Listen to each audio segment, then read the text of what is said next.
Hey guys, welcome back to Open It and Play. This is Mike, and today we're going to be looking at the Marvel Legends Wolverine World War II Logan figure. This is the last figure in the Build-A-Figure Executioner wave for me to review, but this guy doesn't come with any of the parts. I just always liked the idea that Wolverine and Captain America and several World War II era characters met each other and worked together back in the old days. I don't like the fact that they chose to have this Wolverine have claws. Like, how weird is that? He did have his bone claws. It was later revealed, but at the time that this comic came out and revealed this story, then Wolverine didn't have his bone claws at that point. So anyways, they've given him some They've given him some metal claws here for this one, and to me, it's just kind of comes across as lame. But anyways, it's a good-looking figure, so let's get him out of the package and see what he's all about. He is not without drawbacks. I have opened him before, and I did have him on display in my Wolverine sort of mini diorama display. But this guy does have an extra head sculpt, and he has a bunch of equipment for the World War II era. But to me, some of it's a bit odd, but it's just to me. So others might have a different impression. We'll get his stuff out. He's got a gun here. Let's see if we can get a little bit of a focus on this field of depth while I take the stuff out. Okay, he's got my first problem.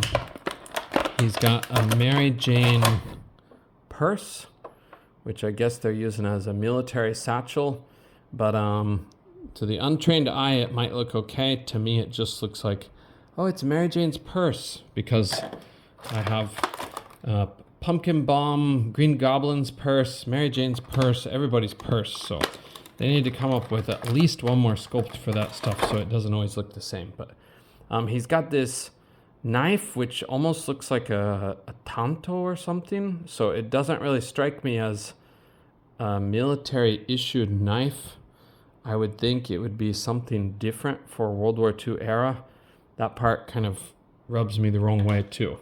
But then here are these extra goofy Wolverine with claws before he had claws hands. And apparently this is supposed to help him scale walls or something. But I don't know. The only good part I could say is that they've attached these all at once so they don't come off individually. But it's certainly an accessory that I will not be using. So, and then we have kind of oddly one fist. One fist, not two fists, one fist. So if you have a lot of Marvel Legends, you may have another fist that is sort of peach, Caucasian, hand-colored. But if you don't have a lot of Marvel Legends, you're just going to be dealing with only one fist for Wolverine. Okay, and the last accessory is this other head. Many people have different feelings about this, I think. But to me, it's pretty cool. I understand it looks like his hairline seems to come really like far down low. That looks kind of unrealistic. He's not like a monkey. I know he's a hairy dude, but I do like the overall sculpt of the face. It's just the hair that seems to kind of like miss the mark. But overall, it's not too bad. A different kind of look for Wolverine is always appreciated. So okay, and here is the figure itself. We'll get a measurement on it real quick. He's not going to stand real tall because he is Wolverine, but he is going to stand a bit taller than average because he does have a helmet attached to his head. So we'll check this out to the top of his noggin. To the top of his noggin. Oh my goodness, he's standing over 6 inches. Is that right? Slightly over 6 inches. I gotta measure that again. That seems weird. It's probably because he's wearing boots. Yeah, he's got boots and the helmet So he's standing a little over 6 inches, about 6 1/8 to 6 1/4, but probably closer to 6 1/8, I would say, to the top of his helmet. Okay. And for the look of this figure, I think it's a very nice sculpt, very well done. They can't use this again and again and again and again because this is Wolverine World War II issue. So you're not going to have a whole lot of, oops, sorry, it's not focused. There we go. You're not going to have a whole lot of opportunities to reuse this. I'm sure they'll pull it off in some way, make another reuse of it, or at least a re-release. But I think it's a very nice sculpt for what they've made. So, okay, his head is on kind of an unusual setup. His neck does move, so they're sort of going like the G.I. Joe route with this one. His head does, or sorry, his neck does move, and then he's got the dumbbell joint at the top, but of course it's seated way down in there, so it barely moves at all. So that's a usual Marvel Legends problem. So combining the two, he can look up a little bit, not a whole lot, but a little bit, and he can look down well. He's got plenty of attitude, and he can look side to side, no problem. Okay. His shoulders have no butterfly joints, but that's okay, I think, for what we're going for. His shoulders will go up that high. They do go all the way around, but you do have to bend it slightly as the bicep will run into this part. For the bicep cut, it's pretty hard to see. They did a good job blending it, but when you twist it this way, it's got the same problem that our Executioner figure had, so it doesn't quite line up there. So this could be a little more ballistic to be a better fit or blend with that, but that's not a big deal to me. Fabric does also bunch up, so you don't know how the fabric's going to bunch up around your bicep. So you can bend his double jointed pinless elbows that far, so I think that's pretty good range. Sorry, that's kind of stiff. This wrist is horizontally hinged with an open palm sort of almost grasping or reaching out. So you can put a grenade in here if you have a grenade from some other thing. The other one is a vertically hinged trigger hand. So you can see, unfortunately, the paint from his gun came off. Sorry, I'm going to get in close. Okay, the paint from his gun did come off, and it's actually stuck on here. So I think it's this same gun that it happened with.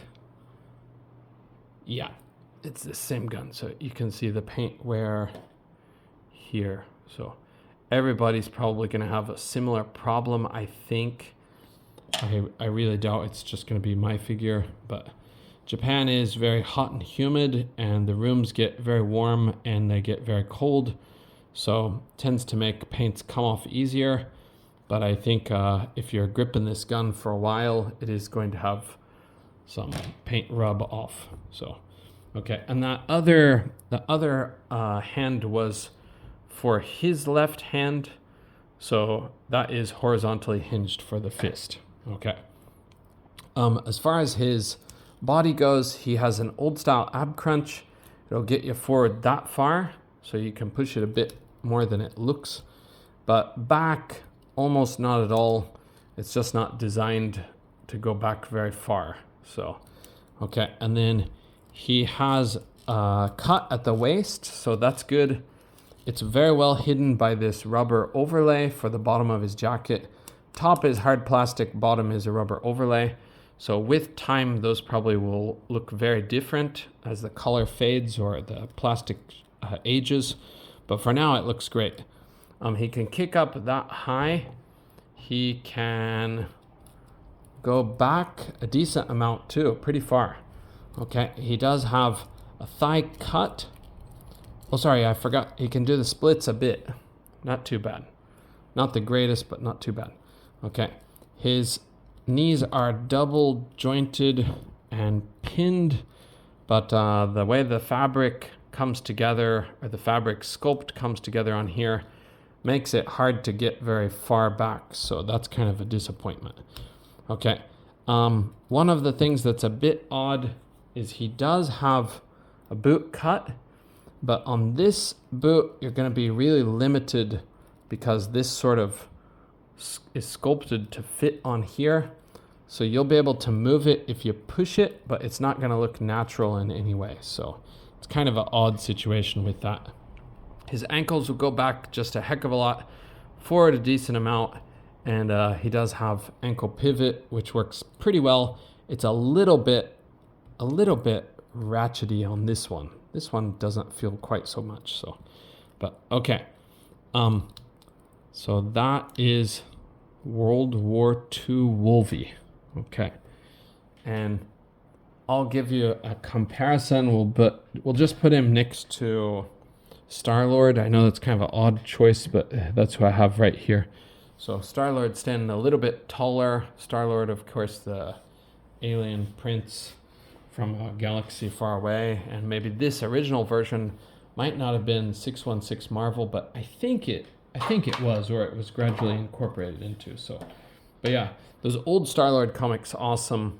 And Wolverine, usually you can't go wrong with Wolvie. I suppose there's some junk out there, but Wolvie's a pretty likable character. It's kind of easy to root for. So I'm speaking sort of I don't know. I'm speaking from a biased point of view. I'm sure there's some new stuff that's bad, and I'm sure it's not for everybody. But for all the comic appearances of Wolvie I have, there are very few that I don't like. So, but okay. Anyways, guys, I'll cut this off here, and thank you for joining me. F Ice, and we'll see you in the next review. Bye for now.